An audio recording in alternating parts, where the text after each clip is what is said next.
Hello नमस्कार, मैं हूं कुंदन और आप देख रहे हैं केसी बुंडू यानी कि नॉलेज कैंपस बुंडू का यूट्यूब चैनल। तो अभी झारखंड के विभिन्न सिविल कोर्ट से यहां पर वैकेंसीज आनी शुरू हुई है जो कि 4th ग्रेड के लिए है। ठीक है, 4th ग्रेड में देखिए यहाँ पे बहाली कैसे होती है। तो यहाँ पे सीधी नियुक्ति की प्रक्रिया जो है अपनाई जाती है। यहाँ पे आपका कोई भी एग्जाम नहीं होता है, बस आपका स्क्रीनिंग टेस्ट होगा और आपका सिंपल सा एक इंटरव्यू होगा। ठीक है, जो कि 10th पास के जो भी अभ्यर्थी हैं वो इस वैकेंसी के लिए एलिजिबल है। तो जितने भी 10th पास किए हुए हैं वो इस फॉर्म को अवश्य भरें। वीडियो में आगे बढ़ेंगे उससे पहले मैं आप सभी से एक रिक्वेस्ट करना चाहूँगा कि अगर आप हमारे चैनल पर नए हैं तो प्लीज़ चैनल को सब्सक्राइब करें और साथ ही साथ बेल आइकन को भी प्रेस करें। हम यहाँ पर आप सभी के लिए शिक्षा और रोजगार संबंधित वीडियोज़ लेकर आते रहते हैं। तो चलिए वीडियो में आगे बढ़ते हैं। तो यहाँ पर देखिए वैकेंसी आई हुई है व्यवहार न्यायालय रांची जो कि स्थापना शाखा की। ठीक है, प्यून की वैकेंसी यानी कि आदेशपाल की वैकेंसी है, टोटल सीट है 5। माली के लिए जो सीट है वो टोटल 1 है। ठीक है, इसमें आदेशपाल के लिए, माली के लिए या फिर चालक के लिए क्या क्या एलिजिबिलिटी मांगी गई है, योग्यता मांगी गई है, उसका वीडियो में आगे विस्तार से वर्णन करेंगे। ठीक है, चलिए आगे बढ़ते हैं। तो यहाँ पे व्यवहार न्यायालय रांची वाणिज्यिक न्यायालय कॉमर्शियल कोर्ट के लिए जो वैकेंसी आई है इसमें प्यून के लिए 2 सीट है और चालक के लिए 1 सीट है। ठीक है, सबसे पहले सीट पे चर्चा कर लेते हैं। आगे यहाँ पे देखते हैं व्यवहार न्यायालय रांची, ग्राम न्यायालय मांडर एवं बुंडू। ठीक है, तो इसमें जो है प्यून या फिर आदेशपाल के लिए जो टोटल वैकेंसी है वो 4 है, चालक के लिए जो वैकेंसी है 2 है और रात्रि प्रहरी यानी कि नाइट गार्ड के लिए भी 2 ही वैकेंसी है। अगला जो न्यायालय है यहाँ पे वो व्यवहार न्यायालय रांची, त्वरित न्यायालय डायन हत्या, डायन प्रताड़ना। ठीक है, तो इससे संबंधित यहाँ पे रिपोर्ट दर्ज होते हैं, उसके लिए केस यहाँ पे फाइल होता है और फिर यहाँ पे न्याय दिया जाता है। तो चलिए प्यून और आदेशपाल के लिए यहाँ पे वैकेंसी है 2 और चालक के लिए वैकेंसी 1 है। ठीक है, अगला जो यहाँ पे व्यवहार न्यायालय रांची के लिए वैकेंसी आई हुई है जिसमें कि भू अर्जन पुनर्वास के लिए यहाँ पे जो डिपार्टमेंट है उसका है। तो जो प्यून या फिर आदेशपाल के लिए जो है वैकेंसी 2 है। ठीक है, चलिए अब आगे बात करते हैं कि इसके लिए आपका योग्यता क्या है, शैक्षणिक योग्यता। तो देखिए यहाँ पे आपका प्यून के लिए जो है वो सिंपली 10वीं पास होने चाहिए। ठीक है, प्यून के लिए या फिर आदेशपाल के लिए सिंपली 10वीं पास यानी कि 10th पास होनी चाहिए। उसके भर्ती का तरीका क्या है, स्क्रीनिंग टेस्ट एवं साक्षात्कार। देखिए इसके लिए वेतनमान कितना रखा गया है, तो 18,000 रुपये से 56,900 रुपये का वेतनमान आपको दिया जाएगा, यानी अच्छी खासी सैलरी है। ठीक है, ग्रुप डी के लिए। चलिए अगला है यहाँ पे देखते हैं रात्रि प्रहरी यानी कि नाइट गार्ड के लिए। तो यहाँ पे भी देखिए 10th पास ही मांगा जा रहा है लेकिन इसमें 3 साल का एक्सपीरियंस मांगा जा रहा है। ठीक है, और इसके लिए भी जो आपका टेस्ट होगा वो स्क्रीनिंग टेस्ट एवं साक्षात्कार यानी कि इंटरव्यू होगा। इसके लिए भी वेतनमान देखिए 18,000 रुपये से 56,900 रुपये का आपको वेतनमान दिया जाएगा। अगला जो वैकेंसी था माली के लिए, इसमें भी देखिए आपका वेतनमान 18,000 से 56,900 रुपये है और इसमें जो है 10th पास ही मांगी जा रही है लेकिन इसमें 2 साल का एक्सपीरियंस भी मांगा जा रहा है। ठीक है, इसके लिए भी स्क्रीनिंग टेस्ट और आपका इंटरव्यू लिया जाएगा। चलिए चालक के लिए देख लेते हैं यहाँ पे क्या है। तो चालक यानी कि ड्राइवर पोस्ट के लिए जो कि ग्रुप सी में आती है, यहाँ पे 19,900 रुपये से 63,200 रुपये यानी कि सबसे ज़्यादा सैलरी जो है यहाँ पे चालक को दिए जा रहे हैं, ड्राइवर को दिए जा रहे हैं। यहाँ पे देखिए 10वीं अगर आप पास हैं, 10th पास है और आपके पास एक लाइट मोटर व्हीकल का लाइसेंस है तो आप इस पोस्ट के लिए एलिजिबल हैं। ठीक है, यहाँ पे आपका टेस्ट देखिए लिया जाएगा, ड्राइविंग रूल के अनुसार आपका स्क्रीनिंग टेस्ट लिया जाएगा। ठीक है, चलिए आगे यहाँ पे बात करते हैं। तो इस फॉर्म को आप कैसे अप्लाई कर सकते हैं। सबसे पहले देखिए यहाँ पे आपको मैं एज बता दूं कि किस एज के अभ्यर्थी यहाँ पे अप्लाई कर पाएंगे। तो देखिए 1 अगस्त 2022 तक जो है यहाँ पे एज काउंट किया जा रहा है। ठीक है, मिनिमम जो है वो आपका एज कितना होना चाहिए, तो 18 वर्ष होनी चाहिए। ठीक है, और सामान्य जाति यानी कि जनरल कोटे से जो बिलोंग करते हैं यानी जनरल कैंडिडेट से, उनका अधिकतम एज जो है वो 35 वर्ष होनी चाहिए।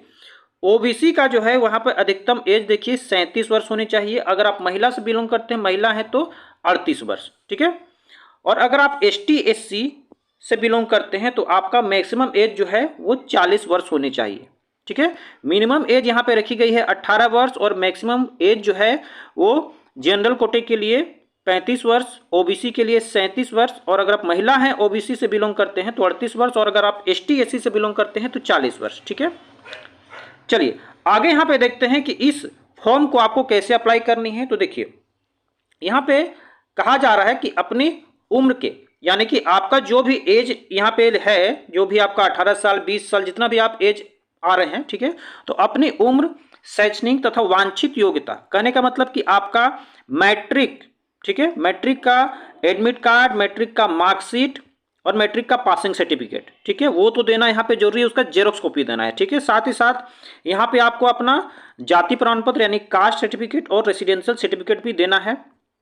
और उसको अप्लाई कैसे करनी है, तो सबका जेरोक्स करा लें और उसके साथ ही अपना सेल्फ अटेस्टेड, देखिए यहाँ पे लिखा गया है स्व अभिप्रमाणित प्रति, तो सेल्फ अटेस्टेड वहाँ पे अवश्य आप कर दें। और उसके बाद जो है उसको यहाँ पे मैं आपको अभी थोड़ी देर में फॉर्म दिखाऊंगा, तो उस फॉर्म के साथ आपको साथ में आपको उस जितने भी डॉक्यूमेंट्स का मैंने अभी जिक्र किया उन सबको डॉक्यूमेंट्स को आपको उसके साथ दे देनी है और लिफाफे पे आपको यानी कि बाई पोस्ट जो है आपको ये वैकेंसी अप्लाई करनी है, ठीक है। आगे यहाँ पे देखते हैं, तो 2 मार्च 2023, ठीक है, ये डेट को याद रखिएगा क्योंकि ये लास्ट डेट है, ठीक है। तो 2 मार्च 2023 तक जो है आपका जो भी आपका फॉर्म होगा वो स्वयं यानी कि स्वयं आप जाके जमा कर सकते हैं, या तो फिर स्पीड पोस्ट या तो फिर रजिस्टर्ड पोस्ट से आप यहाँ पे जमा कर पाएंगे, ठीक है। देखिए लास्ट डेट की जो टाइमिंग रखी गई है वो रखी गई है 10:30 बजे से शाम 5 बजे तक, यानी कि 2 मार्च 2023 के शाम 5 बजे तक जो है आपका जो भी फॉर्म होगा वो इनके पास पहुंच जानी चाहिए, ठीक है। आगे यहाँ पे कही जा रही है कि आवेदक जो भी हैं उनका यहाँ पे 3 पासपोर्ट साइज फोटो देना पड़ेगा, ठीक है, 3 पासपोर्ट साइज फोटो देना पड़ेगा। 2 फोटो जो है आपको फॉर्म में चिपकानी है और 1 फोटो जो है साथ में आपको इन्वेलप के अंदर ही डाल देनी है, ठीक है। इसमें कहा जा रहा है कि एक इन्वेलप जो है आपका 25 सेंटीमीटर गुना 11 सेंटीमीटर यानी कि एक इन्वेलप आपको देनी है साथ में, जिस पर 40 रुपए का डाक टिकट सटा हुआ होना चाहिए, ठीक है। चलिए इसके बारे में मैं एक बात और बता दूं कि जो यहाँ पे आप पीडीएफ देख पा रहे हैं, ठीक है, ये पीडीएफ जो है आप इस वेबसाइट से जाके भी डाउनलोड कर सकते हैं, या तो फिर आपको इस पीडीएफ को डाउनलोड करना है तो हमारे टेलीग्राम ग्रुप का लिंक जो है वो आपको हमारे डिस्क्रिप्शन बॉक्स में मिल जाएगा, आप वहाँ पे जाकर डाउनलोड कर सकते हैं, ठीक है।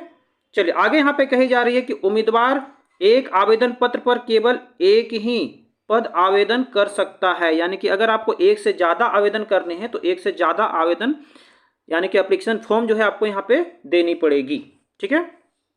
आगे यहाँ पे कही जा रही है कि आवेदक का प्रवेश पत्र जिसमें परीक्षा साक्षात्कार का स्थान एवं तिथि अंकित होगी उनके दर्शाए गए एड्रेस पर डाक द्वारा भेजा जाएगा, यानी कि आपका एडमिट कार्ड जो है बाई पोस्ट आपके घर आने वाली है, ठीक है।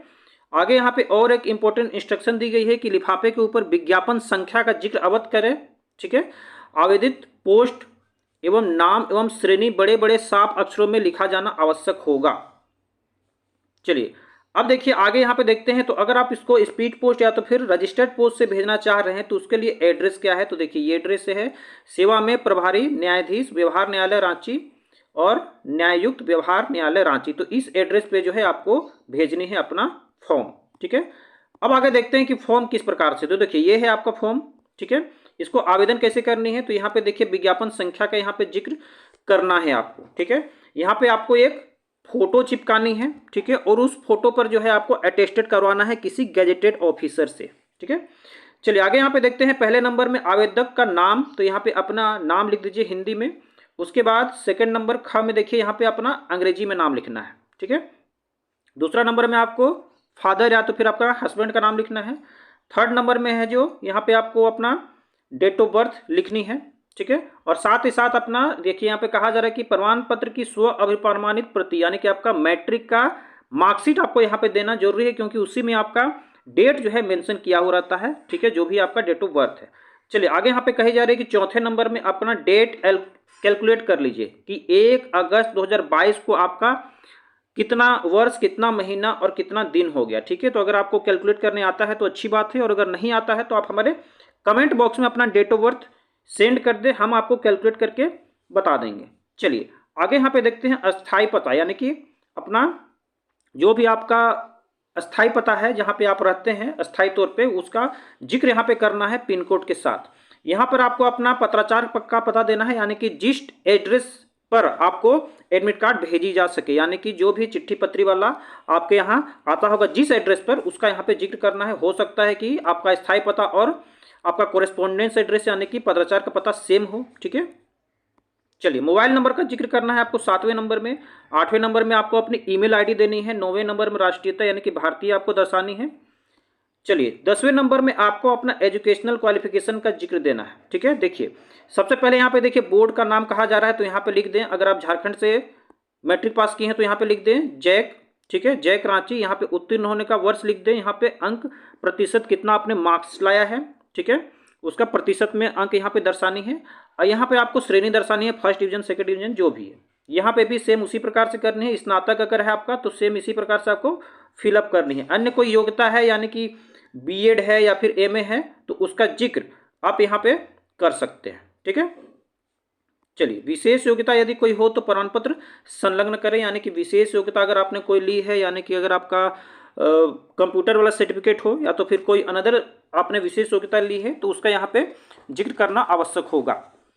चलिए आगे यहाँ पे देखते हैं 12 नंबर में। तो यहाँ पे जो है आपको अपना कोटा दिखाना है। कोटा कहने का मतलब कि आपको अपना किस कास्ट से बिलोंग करते हैं, ठीक है, कौन सा आपको रिजर्वेशन मिलना चाहिए उसका यहाँ पे जिक्र करना है 12 नंबर में, ठीक है। तो अगर आप जनरल कोटे से बिलोंग करते हैं, सामान्य जाति के हैं, तो यहाँ पे हाँ लिखना है, ठीक है। अगर आपने यहाँ पे BC1 से बिलोंग करते हैं तो यहाँ पे हाँ, या फिर BC2 से बिलोंग करते हैं तो यहाँ पे अनुसूचित जाति यानी कि SC से बिलोंग करते हैं तो यहाँ पे अनुसूचित जनजाति यानी ST से बिलोंग करते हैं तो यहाँ पे, और EWS से बिलोंग करते हैं तो यहाँ पे हाँ लिखना है, ठीक है। लिंग कृपया स्पष्ट करना है यहाँ पे कि आप महिला हैं या फिर पुरुष है, क्या निःशक्त है या नहीं, कि अगर आप विकलांग हैं तो यहाँ पे टिक करना है और नहीं है तो यहाँ पे टिक करना है, ठीक है। चलिए आगे यहाँ पे देखते हैं कि अगर आप वर्तमान में किसी सरकारी संस्थान या फिर निगम में कार्यरत है तो हाँ लिखना है, और उसके बाद अपना यहाँ पे पूरा डिटेल भर देना है कि विभाग संस्थान का नाम क्या है, कब आपने ज्वाइनिंग किया था, ठीक है, ये सब। चलिए आगे यहाँ पे है घोषणा पत्र, ठीक है। तो घोषणा पत्र में आपको यहाँ पे देखिए दिनांक यहाँ पे लिखना है कि आप कब ये फॉर्म भर रहे हैं, उसका डेट अंकित करना है। यहाँ पे आपको अपना प्लेस अंकित करना है जहां से आप फॉर्म भर रहे हैं। आवेदक का हस्ताक्षर देखिए यहाँ पे ऊपर में आपको साइन करना है, इसके नीचे में साइन नहीं करना है, इसके ऊपर में आपको साइन कर देना है, ठीक है। चलिए देखिए सेकंड पेज में है, यहाँ पे आपको एडमिट कार्ड का ये देखिए दिया गया है, और यहाँ पे कहा जा रहा है कि कार्यालय द्वारा भरा जाएगा, ठीक है। तो कार्यालय द्वारा भरा जाएगा, क्रमांक संख्या तो उसको छोड़ दीजिए। अब यहाँ पे देखिए अभ्यर्थी द्वारा भरा जाएगा, तो अपना नाम, फादर या फिर हस्बैंड नेम, अपना एड्रेस जो है यहाँ पे फिलअप करें। साक्षात्कार का स्थान इसको ना भरें, ठीक है, इसको छोड़ दें। साक्षात्कार का स्थान को कार्यालय द्वारा भरा जाएगा, साक्षात्कार की तिथि ये भी कार्यालय द्वारा भरी जाएगी, ठीक है। यहाँ पे बस अपना फोटो चिपका दें, ठीक है। तो यहाँ पे देखिए 2 फोटो चिपकानी है। एक फोटो आपको यहाँ पे जैसा कि मैंने ऊपर जिक्र किया था, एक फोटो आपको यहाँ पे चिपकानी है, ठीक है, और यहीं पे आपको अपना गेजेटेड ऑफिसर से सिग्नेचर भी करवाना है। और दूसरा फोटो जो है आपको लास्ट पेज में देखिए यहाँ पे आपको अपनी फोटो चिपकानी है, ठीक है। और ध्यान रखिएगा कि अगर जब भी आप प्रिंट निकाल रहे हैं तो जितने भी यहाँ पे पेज है, ठीक ना, जिसको कि आपको ऑफलाइन यहाँ पे भरना है, सबको अलग अलग पेज में निकालिएगा, एक ही पेज के आगे पीछे मत निकालिएगा, नहीं तो आपका फॉर्म जो है वो रिजेक्ट हो जाएगा, ठीक है। तो चलिए इतना ही था आप सभी के लिए इम्पोर्टेंट नोटिस। अगर आपको किसी भी सेक्शन में कोई किसी भी अगर आपको डाउट महसूस हो रहा है तो आप हमारे कमेंट सेक्शन में अपना जो भी आपका डाउट है उसको अवश्य भेजें ताकि हम आपका डाउट को क्लियर कर सकें, ठीक है। अगर आप हमारे चैनल पर नए हैं तो प्लीज़ चैनल को सब्सक्राइब करें और वीडियो को लाइक और शेयर अवश्य कर दें। धन्यवाद।